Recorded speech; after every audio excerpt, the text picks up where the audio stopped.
વિજ્ઞાન અને તંત્રજ્ઞાન ભાગ 2 પાઠ 2 સજીવોમાં જીવન પ્રક્રિયા ભાગ 1 સ્વાધ્યાય પ્રશ્ન 1 ખાલી જગ્યામાં યોગ્ય શબ્દ લખીને વિધાનનું સ્પષ્ટીકરણ લખો. સવાલ 1 એક ગ્લુકોઝ અણુનું પૂર્ણ ઓક્સિડેશન થયા બાદ એટીપીના કુલ ખાલી જગ્યા અણુ તૈયાર થાય છે 38. સ્પષ્ટીકરણ 1 ગ્લુકોઝ વિઘટન એટીપીના અણુ તૈયાર થવાની સંખ્યા 4. એટીપીના અણુ પ્રક્રિયા ભાગ લેનારની સંખ્યા 2. ટ્રાઇકાર્બોક્સિલિક એસિડ ચક્ર ક્રેબ્સ સાયકલ. એટીપીના અણુ તૈયાર થવાની સંખ્યા 2. NADH2 બરાબર 10 NAD ગુણ્યા 3 ATP બરાબર 30 ATP. FADH2 બરાબર 2 FADH2 ગુણ્યા 2 ATP બરાબર 4 ATP. તૈયાર થયેલા કુલ અણુઓની સંખ્યા બરાબર 4 + 2 + 34 બરાબર 40 ATP. બે અણુઓનો પ્રક્રિયા ભાગ વપરાશ કરવામાં આવ્યો. કુલ ATPની સંખ્યા બરાબર 38 ATP. શોધ નોંધ NADH2 નિકોટિનામાઇડ એડેનાઇન ડાઇન્યુક્લિયોટાઇડ FADH2 ફ્લેવિન એડેનાઇન ડાઇન્યુક્લિયોટાઇડ. દરેક કોષમાં તૈયાર થનાર અને કોષીય શ્વસનમાં મદદ કરનાર સહ ઉત્સેચકો છે. વિટામિન B2 રાઇબોફ્લેવિન અને વિટામિન B5 નિકોટિનામાઇન. આ વિટામિન NADH2 અને FADH2ના ઉત્પાદન માટે ખૂબ જ જરૂરી છે. સવાલ 2 ગ્લાયકોલાઇસિસના અંતે ખાલી જગ્યા અણુઓ મળે છે. પાયરુવેટ. સ્પષ્ટીકરણ ગ્લુકોઝ વિઘટનની પ્રક્રિયા કોષદ્રવ્યમાં થાય છે. આ પ્રક્રિયામાં એક અણુનું તબક્કાવાર વિઘટન થઈને પાયરુવેટ એસિડ ATP NADH2 તેમજ પાણીના 2 અણુ તૈયાર થાય છે. તેમાંથી પાયરુવેટ અથવા પાયરુવિક એસિડ પ્રક્રિયામાં આગળ ભાગ લે છે. સવાલ 3 અર્ધગુણસૂત્રી વિભાજન ભાગ 1ની પૂર્વાવસ્થાની ખાલી જગ્યા અવસ્થામાં જનીનીય પુનઃરચના થાય છે. પેક્ટિન. સ્પષ્ટીકરણ અર્ધગુણસૂત્રી વિભાજન ભાગ 1ની પૂર્વાવસ્થામાં 5 અવસ્થા છે. તેમાં લેપ્ટોટીન તનુસૂત્રતા, ઝાયગોટીન યુગ્મસૂત્રતા, પેક્ટિન સ્થૂળસૂત્રતા, ડિપ્લોટીન દ્રવિસૂત્રતા અને ડાયકાઇનેસિસ અપગતિ. તેમાંથી પેક્ટિન સ્થૂળસૂત્રતા અવસ્થામાં જનીનીય પુનઃરચના થાય છે. સવાલ 4 કોષદ્રવ્ય તૈયાર કરવા માટે ખાલી જગ્યાના અણુની આવશ્યકતા હોય છે. ફોસ્ફોલિપિડ. સ્પષ્ટીકરણ અન્ન પદાર્થના પાચન દરમિયાન ફેટી એસિડ અને આલ્કોહોલમાં રૂપાંતર કરવામાં આવે છે. જે ફેટી એસિડનું રૂપાંતર કોષદ્રવ્ય પટલ તૈયાર કરવા માટે ફોસ્ફોલિપિડ નામના અણુમાં થાય છે કે જે જીવદ્રવ્ય તૈયાર કરવા માટે ખૂબ જ મહત્વનો ભાગ ભજવે છે. સવાલ 5 સૂત્રી વિભાજનની ખાલી જગ્યા અવસ્થામાં બધા ગુણસૂત્રો કોષના વિષુવવૃત્તીય સમતલને સમાંતરમાં ગોઠવાયેલા હોય છે. મધ્યાવસ્થા. સ્પષ્ટીકરણ સૂત્રીકોષ વિભાજનમાં દરેક ગુણસૂત્રો ઘનીકરણ પૂર્ણ થયા બાદ દરેક ગુણસૂત્ર તેની અર્ધગુણસૂત્ર જોડી સહિત સ્પષ્ટપણે દેખાય છે. પછી તેઓ પશ્ચાવસ્થામાં તે દોરાની મદદથી વિરુદ્ધ અવસ્થામાં ધકેલાય છે. સવાલ 6 આપણે વ્યાયામ કરીએ ત્યારે આપણી માંસપેશીઓ ખાલી જગ્યા પ્રકારનું શ્વસન કરે છે. બિનઓક્સી શ્વસન. સ્પષ્ટીકરણ જ્યારે શરીરમાં ઓક્સિજનનું પ્રમાણ ઓછું થાય ત્યારે તે ઓક્સી શ્વસનના બદલે બિનઓક્સી શ્વસન પર અવલંબે છે. વ્યાયામ દરમિયાન આપણી માંસપેશીને પૂરતો ઓક્સિજન મળતો નથી અને તેની ઉણપ પૂર્ણ કરવા તેને બિનઓક્સી શ્વસન પર આધાર રાખવો પડે છે. પ્રશ્ન 2 વ્યાખ્યા લખો. સવાલ 1 પોષણ. જવાબ સજીવો દ્વારા પોષક તત્વો ગ્રહણ કરવા અને તેનો ઉપયોગ કરી જરૂરી કાર્યશક્તિ પ્રાપ્ત કરવાની પ્રક્રિયાને પોષણ કહે છે. સવાલ 2 પોષક તત્વો.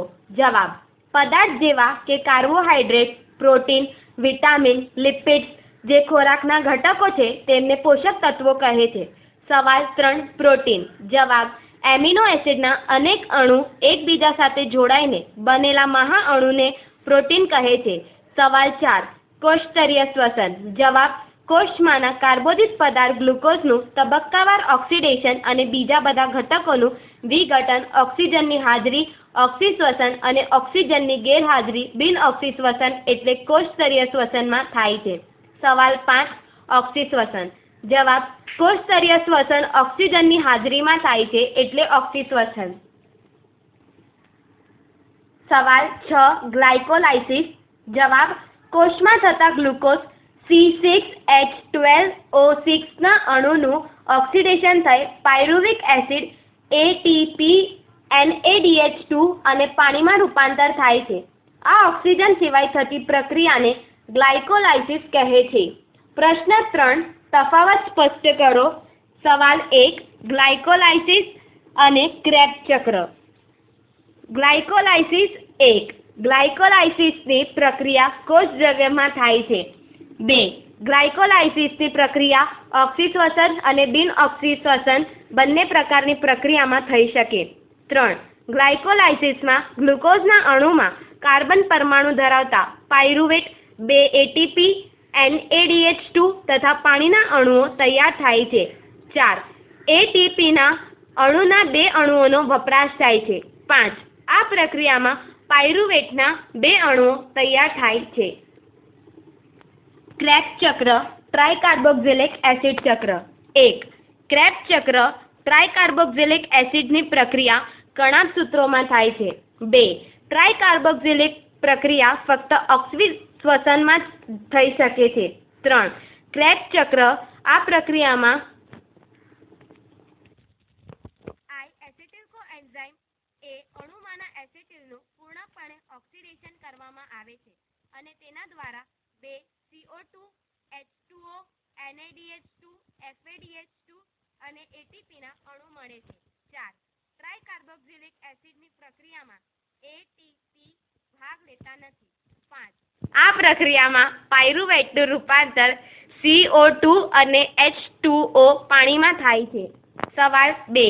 સૂત્રી કોષ વિભાજન અને અર્ધગુણસૂત્રી કોષ વિભાજન. જવાબ: સૂત્રી કોષ વિભાજન 1. સૂત્રી કોષ વિભાજનમાં રંગસૂત્રોમાં ફેરફાર થતો નથી. તે દ્વિગુણિત જ જોડીમાં હોય છે. 2. કોષ વિભાજન સમયે 2 નવજાત કોષ તૈયાર થાય છે. 3. સૂત્રી વિભાજનમાં પ્રકલ વિભાજન, કેન્દ્રનું વિભાજનના 4 પગથિયા છે. પૂર્વાવસ્થા, મધ્યાવસ્થા, પશ્ચાવસ્થા, અંત્યાવસ્થા. 4. સૂત્રી કોષ વિભાજનમાં પૂર્વાવસ્થા એ લાંબી પ્રક્રિયા નથી. 5. કોષ વિભાજન સમયે સજાતીય ગુણસૂત્રોમાં પારગમન થતું નથી, માટે પુનઃસંયોજન થતું નથી. 6. સૂત્રી વિભાજન શરીરની વૃદ્ધિ માટે, શરીરમાં લાગેલ ઘસારો દૂર કરવા, જખમને સારો કરવા માટે, દરેક પ્રકારના રક્તકોષ તૈયાર કરવા માટે સૂત્રી વિભાજન આવશ્યક છે. 7. સૂત્રી વિભાજન શરીરના કાયિક કોષ અને મૂળ કોષોમાં, જનક કોષોમાં થાય છે. અર્ધગુણસૂત્રી કોષ વિભાજન 1. અર્ધગુણસૂત્રી કોષ વિભાજનમાં ગુણસૂત્રોની સંખ્યા અડધી થાય છે. દ્વિગુણિત કોષ જોડીમાં રહેતા નથી. 2.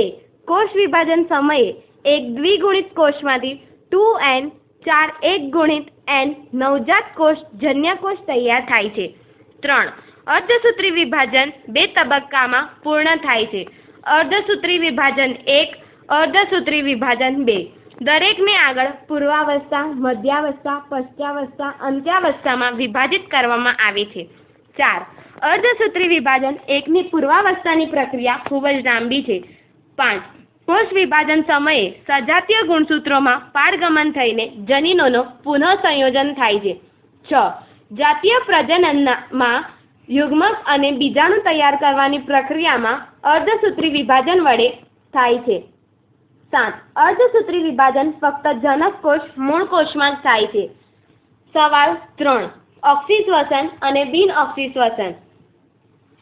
ઓક્સિશ્વસન 1. જે સજીવો શ્વસનની પ્રક્રિયા માટે ઓક્સિજનનો ઉપયોગ કરે છે તેને ઓક્સિશ્વસન કહે છે. 2. ઓક્સિશ્વસનની ક્રિયા કોષ કેન્દ્ર તેમજ કોષરસમાં થાય છે. 3. ઓક્સિશ્વસનની પ્રક્રિયામાં અંતે CO2 અને H2O ઉત્પન્ન થાય છે. 4.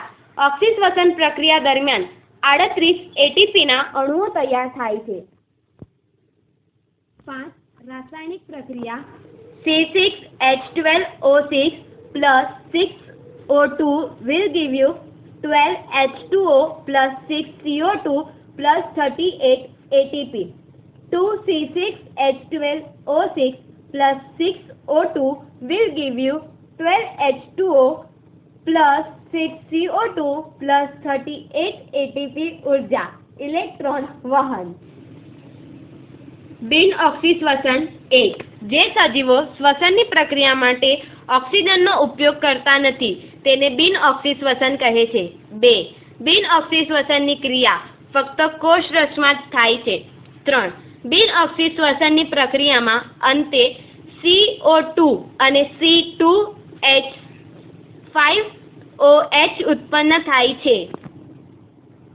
4. બિન ઓક્સિશ્વસનની પ્રક્રિયા દરમિયાન 2 એટીપીના અણુઓ તૈયાર થાય છે. 5. પ્રકિણવ C6H12O6 plus 6O2 will give you 12H2O plus 6CO2 plus ethyl alcohol plus 2 ATP ऊर्जा. प्रश्न 4. वैज्ञानिक कारणो लखो. सवाल 1.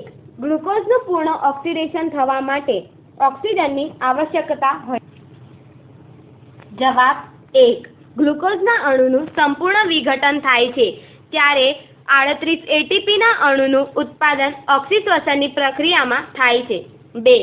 આ પ્રક્રિયામાં 1 ગ્લુકોઝ વિઘટન, 2 ક્રેબ્સ ચક્ર, 3 ઇલેક્ટ્રોન અભિગમ શૃંખલામાં ઓક્સિડેશન ETC આ 3 પ્રક્રિયાના ભાગમાં વહેંચવામાં આવે છે. 3. કેટલાક સજીવોની શ્વસન ક્રિયા ઓક્સિજન વગર થાય છે. તેમાં ગ્લાયકોલાઇસિસનું પૂર્ણ વિઘટન થતું નથી. સંપૂર્ણ જૈવિક ઓક્સિડેશન તેમાં ગ્લુકોઝ ફક્ત ગ્લુકોઝનું જ વિઘટન થાય છે પરંતુ બાકીની 2 પ્રક્રિયાઓ થતી નથી. 4. જો ગ્લાયકોલાઇસિસની પ્રક્રિયા ઓક્સિજનની ગેરહાજરીમાં જોવા મળે તો આલ્કોહોલ ઉત્પન્ન થાય છે જ્યારે બિન ઓક્સિશ્વસનની પ્રક્રિયા દરમિયાન 2 એટીપીના અણુ ઉત્પન્ન થાય છે. 5. એના પરિણામે આપણા શરીરમાં ઓછી ઉર્જા તૈયાર થાય છે તેમજ લેક્ટિક એસિડ જમા થાય છે અને આપણને થાક લાગે છે. 6. માટે જ ગ્લુકોઝનું પૂર્ણ ઓક્સિડેશન થવા માટે ઓક્સિજનની આવશ્યકતા હોય છે. સવાલ 2. તંતુમય પદાર્થ એક મહત્વનું પોષક તત્વ છે. જવાબ 1. તંતુમય પદાર્થ એ અશુદ્ધ પદાર્થ છે. 2. તંતુમય પદાર્થને નકામા અને ન પચેલા પદાર્થ સાથે બહાર ફેંકી દેવામાં આવે છે. 3. કેટલાક તંતુમય પદાર્થ ખોરાકના પાચનમાં ખૂબ જ મદદરૂપ બને છે. 4. લીલી શાકભાજી, ફળ, સિરિયલ્સ ખોરાકમાં મહત્વના ગણાય છે કેમ કે તેમનામાં ભરપૂર ભાગમાં તંતુમય પદાર્થ હોય છે જે અન્ય પદાર્થની પાચન ક્રિયામાં અને ન પચેલું અન્ન બહાર કાઢવાની ક્રિયામાં તેઓ ખૂબ જ મદદરૂપ થાય છે. સવાલ 3. કોષ વિભાજન એ કોષના અને સજીવોના અનેક ગુણધર્મો પૈકી એક મહત્વનો ગુણધર્મ છે. જવાબ 1. કોષ વિભાજન એ કોષના અને સજીવોના અનેક ગુણધર્મો પૈકી એક મહત્વનો ગુણધર્મ છે. 2. આ ગુણધર્મને કારણે એક સજીવમાંથી નવા સજીવનું નિર્માણ થાય છે. 3. કોષ વિભાજનના કારણે જ કોષ અને સજીવોમાં વૃદ્ધિ અને વિકાસ થાય છે. 4. કોષ વિભાજન દ્વારા નવા કોષોનું નિર્માણ કરી શરીરના કોષોનો ઘસારો દૂર કરી શકાય છે. 5. અલૈંગિક પ્રજનનમાં સૂત્રીકોષ વિભાજન નવી પેઢીના નિર્માણ માટે મદદ કરે છે. 6. લૈંગિક પ્રજનનમાં અર્ધસૂત્રી વિભાજન રંગસૂત્રોની સંખ્યા અડધી થઈ એક ગુણી યુગ્મક તૈયાર થાય છે. 7. કોષના ગુણધર્મો અને સજીવો માટે કોષ વિભાજન એ અતિ મહત્વનું કાર્ય છે. સવાલ 4. કેટલાક ઉચ્ચ સ્તરીય વનસ્પતિ અને પ્રાણી પણ કેટલીક વાર બિન ઓક્સિશ્વસન કરે છે. જવાબ 1. જ્યારે આજુબાજુના વાતાવરણમાં ઓક્સિજન વાયુનું સ્તર ઓછું થાય છે ત્યારે ઓક્સિશ્વસન શક્ય હોતું નથી. આવી પરિસ્થિતિમાં ઓક્સિજનને બદલે બાકી બિન ઓક્સિશ્વસન કરે છે. 2. કેટલાક પ્રાણી પેશીઓમાં ઓક્સિજનની ગેરહાજરી વર્તાય ત્યારે તેઓ ઓક્સિશ્વસન કરે છે. 3. ઉદાહરણ બીજાંકુરણ દરમિયાન પાણી નીચે રહેલા બીજ ઓક્સિશ્વસન કરે છે. સવાલ 5. ક્રેબ્સ ચક્રને સાઇટ્રિક એસિડ ચક્ર કહેવામાં આવે છે? જવાબ: 1. સર હેન્ડ ક્રેબ ચક્ર એ આ ચક્રને સૂચિત કર્યું હતું, માટે તેને ક્રેબ ચક્ર કહેવામાં આવે છે. 2. આ ચક્રની સાંકળ પ્રતિક્રિયાની શ્રેણી છે કે જેની શરૂઆત એસેટિલ કોએન્ઝાઇમ એ અણુ કે જેના પર ટ્રાઇકાર્બોનિક જોક એસિડ ચક્ર જેવી ચક્રીય પ્રક્રિયા કરવામાં આવે છે. 3. પ્રક્રિયાને ચોક્કસ ઉત્સેચકોની મદદથી ઉત્પ્રેરિત કરવામાં આવે છે. 4. આ પ્રક્રિયામાં પ્રથમ સાઇટ્રિક એસિડ ઉત્પન્ન થાય છે, માટે જ આ પ્રક્રિયાને સાઇટ્રિક એસિડ ચક્ર અથવા ટ્રાઇકાર્બોક્સિલિક એસિડ ચક્ર કહેવામાં આવે છે. પ્રશ્ન 5. સવિસ્તાર ઉત્તર આપો. સવાલ 1. ગ્લાયકોલાઇસિસ પ્રક્રિયાનું વર્ણન કરો. જવાબ: 1. પાચન પ્રક્રિયા થવાની પ્રક્રિયા પછી કાર્બોહાઈડ્રેટ્સ ગ્લુકોઝમાં રૂપાંતરિત થાય છે. 2. કોષરસમાં થતી આ પ્રક્રિયામાં કાર્બોદિત પદાર્થ ગ્લુકોઝનું તબક્કાવાર ઓક્સિડેશન થાય છે અને ઉર્જા મુક્ત થાય છે. 3. ગ્લાયકોલાઇસિસની પ્રક્રિયા ઓક્સિજનની હાજરીમાં અને ઓક્સિજનની ગેરહાજરીમાં પણ થઈ શકે છે. ગ્લાયકોલાઇસિસનો પ્રથમ પ્રકાર ઓક્સિજનની હાજરીમાં ઓક્સિશ્વસન અને બીજો પ્રકાર બિનઓક્સિશ્વસન ઓક્સિજનની ગેરહાજરીમાં. 4. ઓક્સિશ્વસનમાં ગ્લુકોઝના એક અણુનું તબક્કાવાર વિઘટન થાય છે અને એક ગ્લુકોઝના અણુમાં 6C 2 પાયરુવેટ 3C અણુમાં ઓક્સિડેશન અને ગ્લુકોઝનું વિઘટન થાય છે અને પાયરુવિક એસિડ ATP NADH2 અને H2O દરેકના 2 અણુઓ તૈયાર થાય છે. 5. ત્યારબાદ પાયરુવિક એસિડના અણુને એસેટિલ કોએન્ઝાઇમ A અણુમાં રૂપાંતરિત કરવામાં આવે છે, તેમજ CO2ના 2 અણુઓ અને NADH2ના 2 અણુઓ તૈયાર થાય છે. 6. બિનઓક્સિશ્વસનમાં પાયરુવિક એસિડ અને CO2નો વપરાશ કાર્બનિક આમ્લ, લેક્ટિક એસિડ, એસિટિક એસિડ અથવા આલ્કોહોલમાં CO2H5OH ઉત્પાદનમાં થાય છે. 7. આ પ્રક્રિયામાં ગ્લુકોઝ અને બીજા કાર્બોદિત ઘટકોનું અંશતઃ પાણી અને CO2 વાયુમાં રૂપાંતર થાય છે. આ પ્રક્રિયાને આથો લાવવાની ક્રિયા કહે છે. આ પ્રક્રિયામાં ઓક્સિજન વાયુનું સ્તર ઘટે છે, એટલે ઉર્જા ઓછી ઉત્પન્ન થાય છે. 8.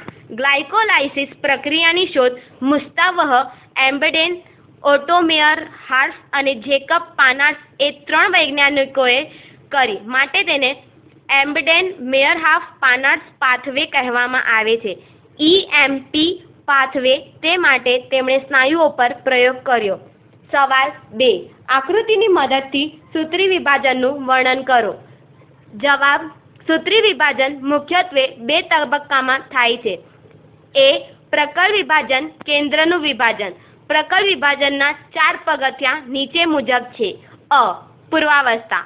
પૂર્વાવસ્થા દરમિયાન એકદમ નાજુક દોરા જેવા ગુણસૂત્રનું વલીભવન થાય છે. 1. પતલા નાજુક દોરા જેવા ગુણસૂત્રો ગંઠાયેલું નાનું અને જાડું થાય છે. 2. તેઓ અર્ધ ગુણસૂત્ર જોડી સહિત દેખાવાની શરૂઆત થાય છે. 3. પ્રાણી કોષમાં તારા કેન્દ્ર દ્વિગુણિત થાય છે અને દરેક તારા કેન્દ્ર કોષના વિરુદ્ધ ધ્રુવમાં જાય છે. 4. કોષ પટલ અને કેન્દ્રિકા નહિવત થવાની શરૂઆત થાય છે. બ. મધ્યાવસ્થા. દરેક ગુણસૂત્ર તેની અર્ધ ગુણસૂત્ર જોડી સહિત સ્પષ્ટપણે દેખાય છે. 1. બધા ગુણસૂત્રો કોષના વિષુવવૃત્તીય સમતલને મધ્ય સમતલને સમાંતર અવસ્થામાં ગોઠવાય છે. બંને તારા કેન્દ્ર અને દરેક ગુણસૂત્રના ગુણસૂત્ર બિંદુ વચ્ચે વિશિષ્ટ સ્થિતિસ્થાપક પ્રોટીનના દોરા તૈયાર થાય છે. કોષ પટલ હવે સંપૂર્ણપણે નહિવત થાય છે. ક. પશ્ચાવસ્થા.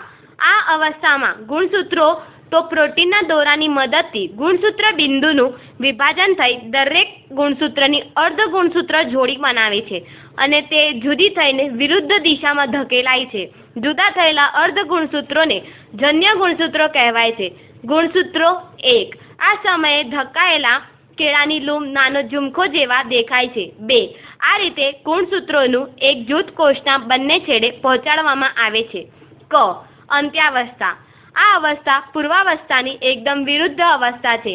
1. આ અવસ્થામાં કોષના બંને છેડે પહોંચેલા ગુણસૂત્રો વળ છૂટા પડે છે. 2. તે ફરીથી નાજુક દોરા જેવા પાતળા થઈ દેખાય નહીં તેવા થાય છે. 3. ગુણસૂત્રોની ફરતે કેન્દ્ર પટલ તૈયાર થાય છે. પ્રોટીનના દોરા દેખાતા નથી, તે પૂર્ણપણે નહિવત થાય છે. 4.